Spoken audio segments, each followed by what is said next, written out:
All right, well, good morning, everyone.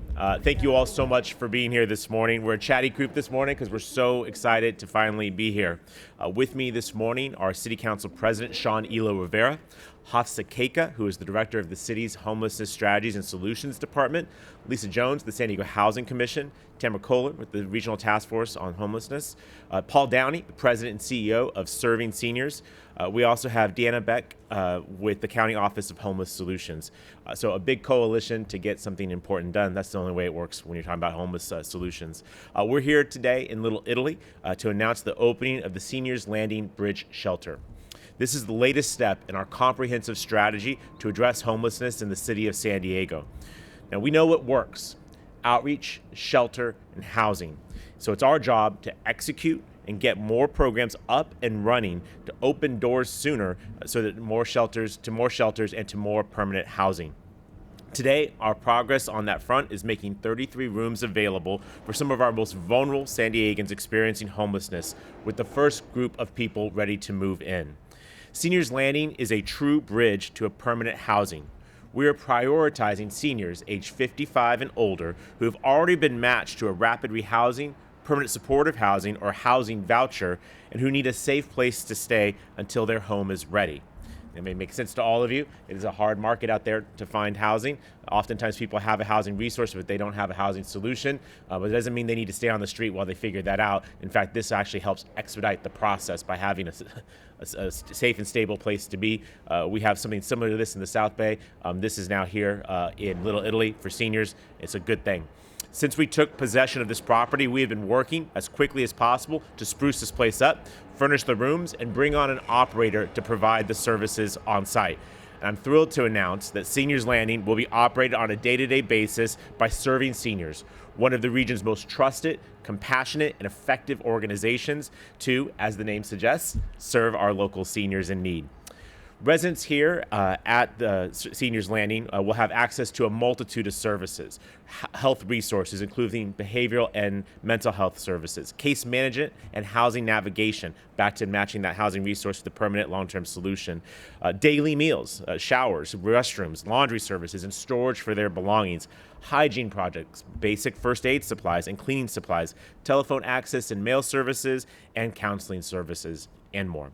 As long as there are people living on our streets, we will not stop in expanding our comprehensive strategy to address homelessness. We have made considerable strides in recent years, and our efforts are gaining momentum. And let me tell you more about that. In September, we opened a 150-bed Rosecrans shelter in the Midway with immediate access to behavioral health care. This was done in partnership with the County of San Diego, with gratitude as always to Chair Nathan Fletcher, who's helped make that possible. One day later, we announced the expansion of our city's safe parking lots to 24 hours a day, making that program more accessible to more San Diegans who unfortunately have to live in their vehicles. Last week, and again in partnership with the County of San Diego, we came together and opened Safe Haven, a new shelter opportunity for folks struggling with substance abuse and mental illness. And soon, we'll be reopening our old Central Library as a temporary shelter for the homeless in the community. And after the new year, we will open a new shelter similar to this one with private rooms specifically focused for San Diego families experiencing homelessness.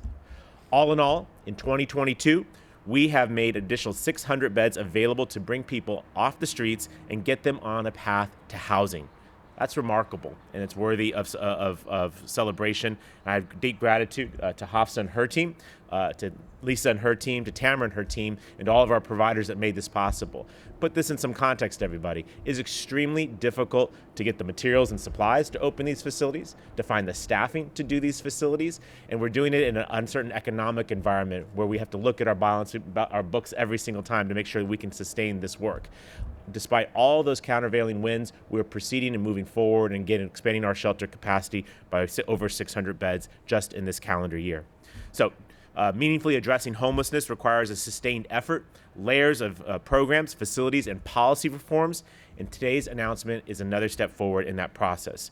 Today, we are focused on getting dozens of vulnerable seniors off of our streets and on a path to permanent housing to end their homelessness. This is a good day, and it's a great way to start our day. And with that, I'd like to turn it over to my partner in this effort, someone who has been very vocal in expanding the number of non-congregate housing opportunities for folks who are living on our streets. This accomplishment today is very much a reflection of his advocacy. Our City Council President, Sean Elo Rivera. Council President. Thank you, Mayor Gloria.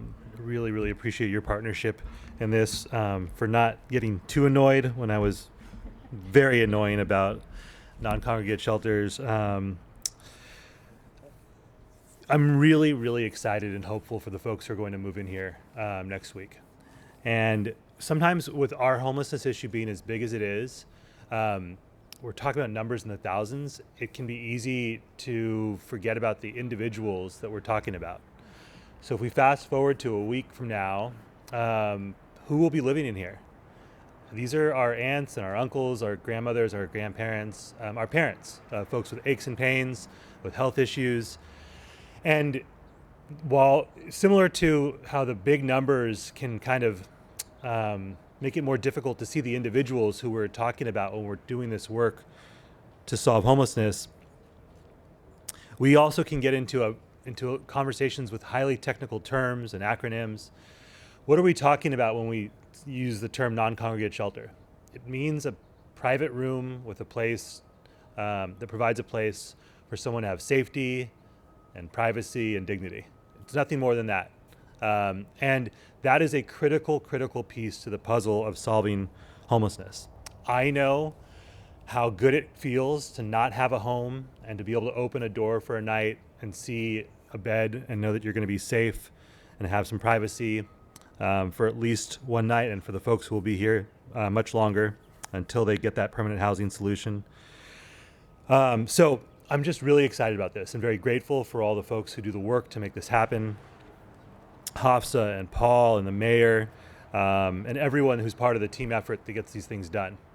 As important as this is, we also do recognize that it's not enough, right? We need dozens more opportunities like this. We need them in neighborhoods throughout the city. We need neighborhoods to welcome opportunities to provide these sort of dignified and safe places for seniors and families to have a temporary home while we find them a permanent home. And as the mayor said, we are doing a ton on a variety of fronts to ensure that this homelessness crisis isn't just addressed, but solved. And so I know, folks, that there's a lot of impatience and frustration, and I know that the mayor and I talk about that and share those feelings, but know that we are all in and trying to do this and do it right. And this is an example of doing it right. I really do hope that when we see the doors that are behind us, that folks will close their eyes for a second and picture the folks who will be living there, who, if not for these rooms, may not have another option. A congregate shelter without privacy, or where a restroom is 20, 30, 40 yards away, or a top bunk, is just not a practical option for a lot of the folks who we see on the streets. And this is. So just, again, immensely grateful. And I will just finish by saying this. The only thing better than these sort of options for folks who are experiencing homelessness is preventing homelessness to begin with. And so you're going to continue to see us lean into that. I thank you, Mayor, for your partnership in that effort, whether that means stronger tenant protections to ensure that folks don't needlessly end up on the streets, or some of the shallow subsidies that our city has provided for seniors and families with children to ensure that a couple $100s a month isn't the difference between keeping a home or ending up on the streets. So really, really good stuff today. Very, very excited for the folks, the individuals, the people who will be moving in here next week. And with that, I will hand it back to the mayor. Thank you. Thank you. Thank you, Council President. Now I'm pleased to introduce our Director of Homelessness Strategies and Solutions. I just know she gets stuff done, and that's that's all that matters. Hafsa Keika. Hafsa? Yeah.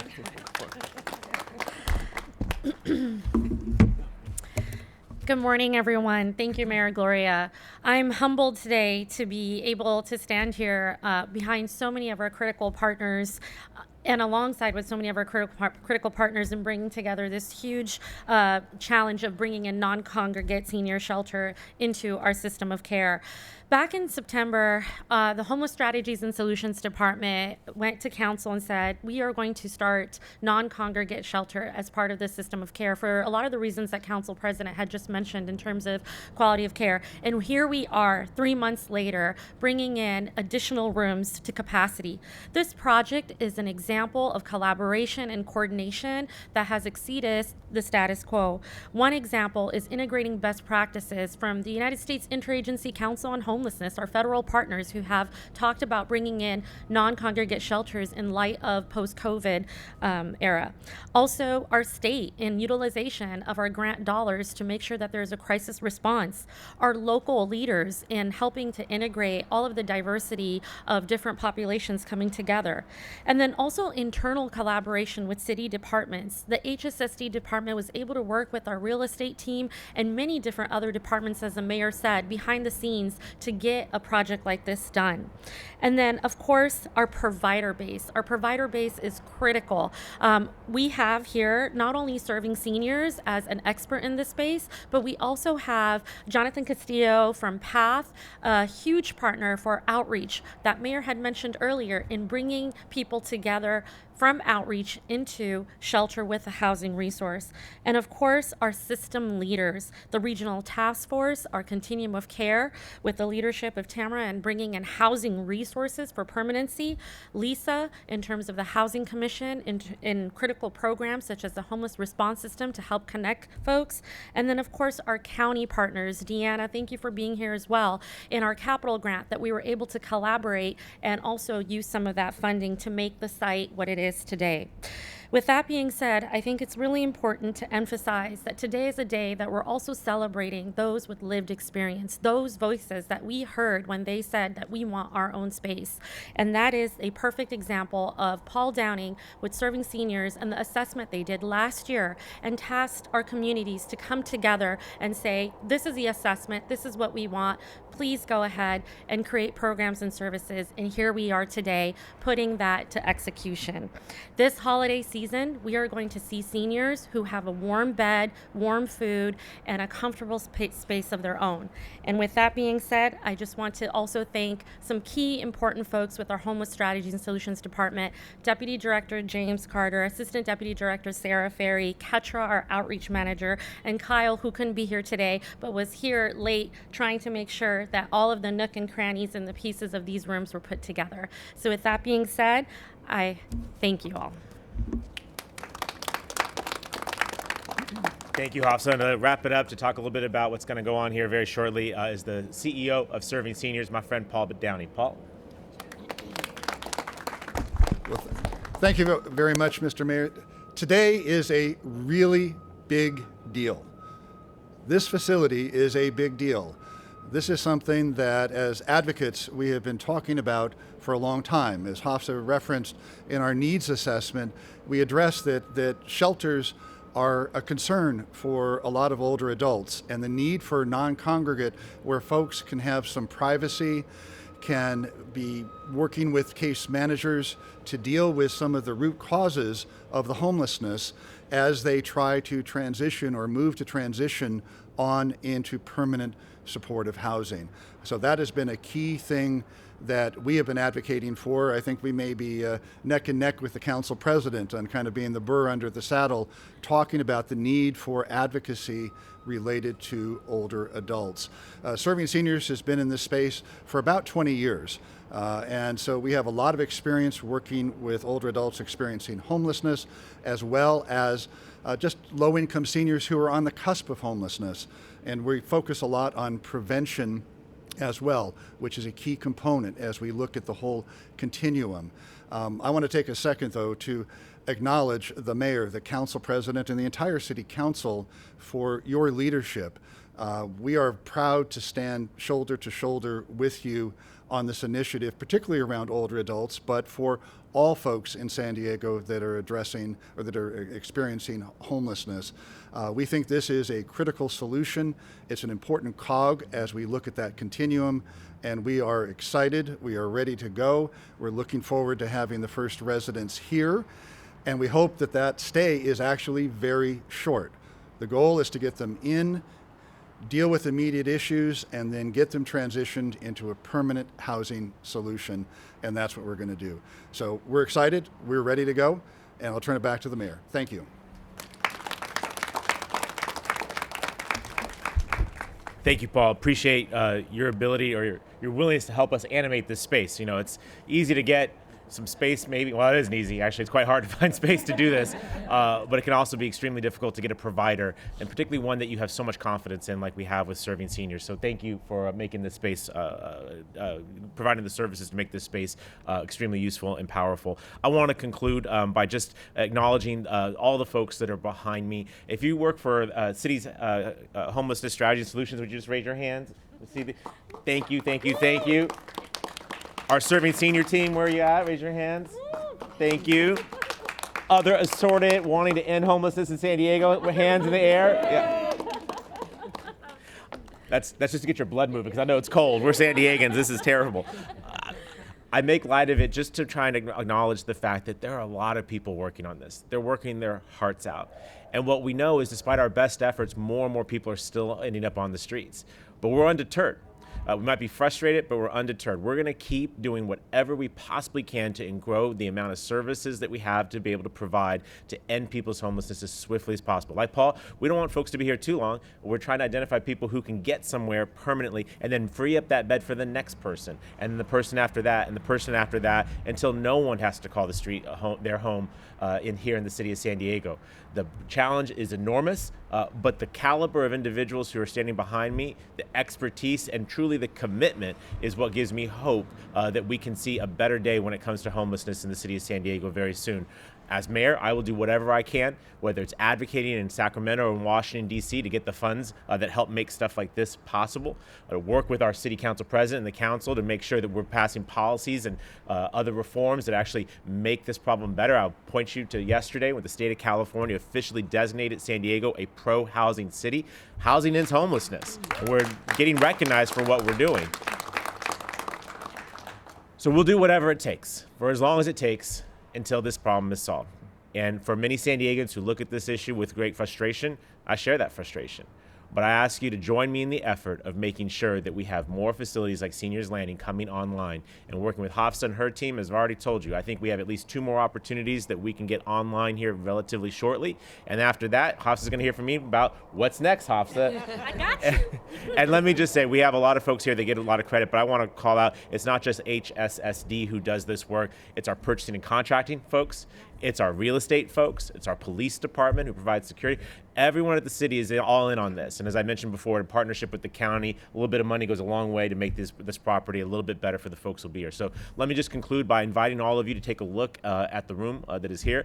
It's not for you. It's for folks who are entering through our coordinated system. But I wouldn't blame you if you looked at it and thought that looked really nice. It should be nice. We want to encourage people to avail themselves of this opportunity and to get off the street. So today's a good day. It's a day when this is necessary, which is a day for celebration. But no, the second I leave here, I'm going to go back to my office to make sure we work to find the next opportunity to get more folks off the street. So again, thank you for being here. Happy to do one-on-ones, and really, again, encourage you to peek inside and let folks see what we're trying to do. Let's get people off the streets, everybody. The street is not a home. Thank you all very much.